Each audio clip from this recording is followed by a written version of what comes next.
नमस्कार जोहार, स्वागत है आपका डिजिटल झारखंडी समाचार में। झारखंड में हेमंत सोरेन ने 1,76,000 किसानों को दे दी बड़ी सौगात, 400 करोड़ का कृषि लोन माफ। वहीं झारखंड में 3 दिनों से भयंकर बारिश देखने को मिल रही है और आज भी झारखंड के 7 जिलों में भयंकर बारिश को लेकर के येलो अलर्ट जारी की गई है। वहीं आकाशीय बिजली गिरने की भी आशंका जताई गई है। बंगाल की खाड़ी में बने लो प्रेशर का दिख रहा है असर। वहीं जेएसएससी अध्यक्ष ने दे दी चुनौती, पेपर लीक का सबूत दे रद्द कर देंगे सीजीएल परीक्षा। और उत्पाद सिपाही भर्ती दौड़ में जान गंवाने वाले के परिवार को मिलेगा मुआवजा, प्रस्ताव हो गया है मंजूर। तो अब तक की तमाम बड़ी खबरों पे विस्तार से बात करेंगे, पर उससे पहले आपसे छोटी सी अनुरोध है कि कृपया वीडियो को एक प्यारा सा लाइक अवश्य कर दीजिएगा, क्योंकि आपका एक लाइक करना ही हमारा मेहनत का फल होता है। तो शुरुआत करते हैं आज की पहली और बड़ी खबर से।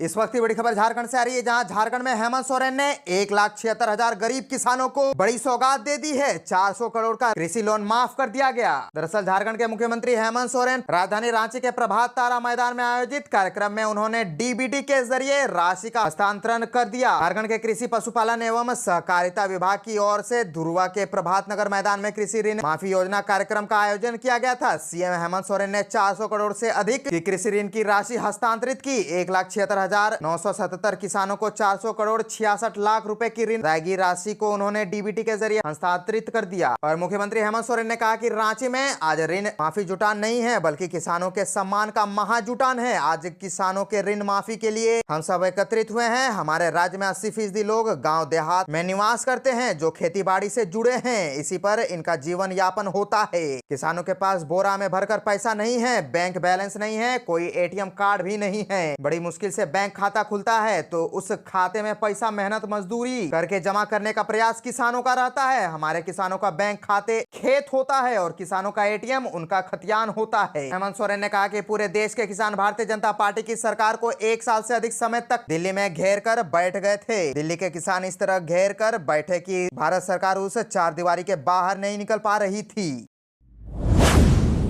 पूरे झारखंड में बीते 3 दिनों से भयंकर बारिश देखने को मिल रही है और झारखंड में आज भी 7 जिलों में भयंकर बारिश को लेकर के येलो अलर्ट जारी की गई है। वहीं आकाशीय बिजली गिरने की भी आशंका जताई जा रही है। बंगाल की खाड़ी में बने लो प्रेशर का दिख रहा है असर। दरअसल मौसम विभाग ने आज राज्य के अधिकतर हिस्सों में भारी बारिश होने की चेतावनी जारी कर दी है। गढ़वा, पलामू, चतरा, लातेहार, गोड्डा, साहिबगंज और पाकुड़ में आज से लेकर कल तक के लिए बारिश का लेकर के येलो अलर्ट जारी की गई है। दुमका, देवघर, जामताड़ा, गिरिडीह, धनबाद, सिमडेगा, बोकारो, रामगढ़, रांची, खूंटी, पूर्वी और पश्चिमी सिंहभूम और खरसावा में आज दोपहर तक के लिए बारिश को लेकर के चेतावनी दी गई है। मौसम विभाग ने इस दौरान आकाशीय बिजली गिरने की भी आशंका जताई है। बंगाल की खाड़ी में बने निम्न दबाव का असर झारखंड के कई जिलों में दिख रहा है। कोल्हान और मध्य झारखंड में इसका खासा असर दिख रहा है। बीते दिन और देर रात तक रुक रुक कर बारिश होती रही। एक पटरी पर आमने सामने आई 4 ट्रेनें, यात्रियों के उड़े होश, खूब मचा हंगामा। दरअसल चक्रधरपुर रेल मंडल में ट्रेनों के लेट चलने से यात्री बेहद परेशान है। ऊपर से एक ही पटरी पर 3 ट्रेनों के आमने सामने आ जाने से भी यात्री भयभीत हैं। रेलवे की कार्यप्रणाली से यात्रियों में भारी गुस्सा है। ऐसा ही एक नजारा चक्रधरपुर रेल मंडल के गमरिया रेलवे स्टेशन के पास देखने को मिला है। यहाँ कंटाबांजी हावड़ा इस्पात एक्सप्रेस को रेलवे के तकरीबन 1 घंटे तक रोक दिया और ट्रेन से बाहर उतरकर जब यात्रियों ने देखा तो उनके होश उड़ गए। इस्पात एक्सप्रेस के ठीक सामने एक वंदे भारत एक्सप्रेस ट्रेन खड़ी थी। यात्रियों ने जब अपनी नजर और तेज की तो देखा कि इस्पात एक्सप्रेस जिस पटरी पर खड़ी है उसी पटरी पर 4 ट्रेनें खड़ी थी। चारों ट्रेन 200-200 मीटर के फासले पर खड़ी थी। यात्री इस बात से घबरा गए कि उनकी ट्रेन दुर्घटना से बच गई। इसके बाद ट्रेन हादसे की आशंका से एक-एक कर यात्री ट्रेनों से उतर गए और हंगामा मचाने लगे। साथ ही साथ एक ही पटरी पर आमने सामने दिख रहे ट्रेनों की तस्वीर लेने लगे। जेएसएससी सीजीएल को लेकर के एक बड़ी खबर आ रही है, जहां जेएसएससी अध्यक्ष ने चुनौती दे दी है। कहा कि पेपर लीक का सबूत दें, रद्द कर देंगे सीजीएल परीक्षा। झारखंड कर्मचारी चयन आयोग द्वारा आयोजित सीजीएल परीक्षा 2023 को लेकर कई अभ्यर्थी आरोप लगाते हुए प्रदर्शन कर रहे हैं। इसे लेकर आयोग के अध्यक्ष प्रशांत कुमार ने प्रेस कॉन्फ्रेंस कर बताया कि किसी भी आशंका को आधार मानना गलत है। अब तक आयोग को पेपर लीक या अन्य गड़बड़ी से संबंधित किसी भी प्रकार की कोई शिकायत नहीं मिली है। अगर पेपर लीक हुआ है तो प्रमाण दे, जांच में आरोप सही पाए जाने पर परीक्षा रद्द कर दी जाएगी। अध्यक्ष ने बताया कि 6,39,900 अभ्यर्थियों का आवेदन वैध पाया गया था। इसमें से 3,04,769 अभ्यर्थियों ने परीक्षा दी है। सभी परीक्षा केंद्रों पर परीक्षा निष्पक्ष, कदाचार मुक्त व शांतिपूर्ण तरीके से संपन्न हुई है।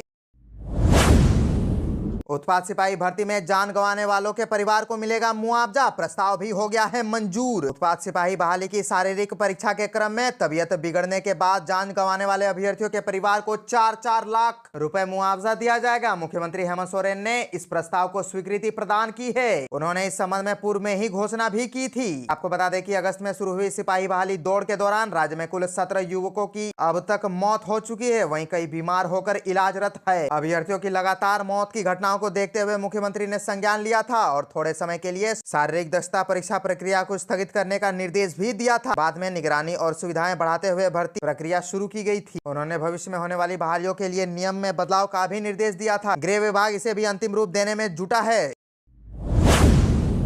झारखंड से और एक बड़ी खबर आ रही है, जहां आरएसएस के लोग चूहे की तरह समाज को तोड़ेंगे। हेमंत के इस बयान पर मचा सियासी बवाल, बीजेपी ने भी दे दिया जवाब। दरअसल मुख्यमंत्री हेमंत सोरेन के आरएसएस पर दिए गए बयान से झारखंड की राजनीति गर्मा गई है। मुख्यमंत्री के विवादित बयान को दुर्भाग्यपूर्ण करार देते हुए भाजपा विधायक दल के नेता अमर बावरी ने हेमंत सोरेन के सवाल किया कि सत्ता और वोट बैंक के लिए आप कितने नीचे तक गिरेंगे। झारखंड विधानसभा में भाजपा विधायक दल के नेता अमर बावरी ने कहा कि एक राष्ट्रवादी संगठन जिसका स्थापन इस राष्ट्र में राष्ट्रवादी विचारों और अपने सनातन संस्कृति और परंपराओं को आगे बढ़ाने के लिए जागृत करने के लिए 1925 में स्थापना की गई थी। आरएसएस के प्रयासों से भारत गुलामी की मानसिकता को तोड़कर आगे बढ़ा है। उस संगठन के खिलाफ मुख्यमंत्री हेमंत सोरेन का दिया गया बयान दुर्भाग्यपूर्ण है। और आपको बताते चले कि भाजपा विधायक दल के नेता ने वोट बैंक की राजनीति के चलते हेमंत सोरेन पर अपनी आदिवासी अस्मिता को खतरे में डालने का आरोप लगाते हुए कहा कि हेमंत सोरेन को बांग्लादेशी घुसपैठ नहीं दिख रहा है। उन्होंने कहा कि वोट बैंक के चलते इन्हें घुसपैठ नहीं दिख रहे हैं, इसीलिए आरएसएस जैसे राष्ट्रवादी संगठन को चूहा कहकर व्यंग कर रहे हैं। अमर बावरी ने कहा कि आप और हम आज सनातन धर्म में अपना जीवन व्यतीत कर रहे हैं, तो इसमें भी आरएसएस जैसे संगठन का योगदान है। नेता प्रतिपक्ष ने कहा कि वोट बैंक की राजनीति के चलते वह किस हद तक गिरेंगे, इसका हेमंत सोरेन को आत्मचिंतन करने की जरूरत है। झारखंड हाईकोर्ट का बड़ा फैसला, हेडमास्टर पद पर प्रोन्नति से सीधी भर्ती वाले शिक्षकों को मिलेगी वरीयता। दरअसल झारखंड हाईकोर्ट से मध्य विद्यालयों में ग्रेड 7 के पद पर प्रोन्नति के मामले में सीधी भर्ती से नियुक्ति हुए शिक्षकों को बड़ी राहत मिली है। जस्टिस एसएन प्रसाद व जस्टिस एके रॉय की खंडपीठ ने एकल पीठ के उस आदेश को निरस्त कर दिया जिसमें प्रोन्नति से ग्रेड 4 में पहुंचे शिक्षकों को ग्रेड 7 में प्रोन्नति देने का आदेश दिया था। और आपको बताते चले कि एकल पीठ ने कहा था कि प्रोन्नति से ग्रेड 4 में आने वाले शिक्षकों की नियुक्ति वर्ष 1991 में हुई है, काफी समय से काम कर रहे हैं, इसलिए इनको पहले प्रोन्नति दी जा सकती है। खंडपीठ ने सरकार के उस आदेश को निरस्त कर दिया जिसमें भूतलक्षी प्रभाव से प्रोन्नति देने का आदेश जारी किया गया था। खंडपीठ ने अपने आदेश में स्पष्ट किया है कि सीधी भर्ती के जरिए शिक्षकों ने ग्रेड 4 में पहले योगदान दिया है तो उनकी वरीयता को नजरअंदाज करते हुए प्रोन्नति नहीं दी जा सकती है। किसी ग्रेड में दिए गए वास्तविक योगदान ही वरीयता निर्धारण का मानक होनी चाहिए। विभाग भूतलक्षी प्रोन्नति दे सकती है, पर तब जब सीधी भर्ती से नियुक्ति शिक्षकों की वरीयता प्रभावित न होती हो।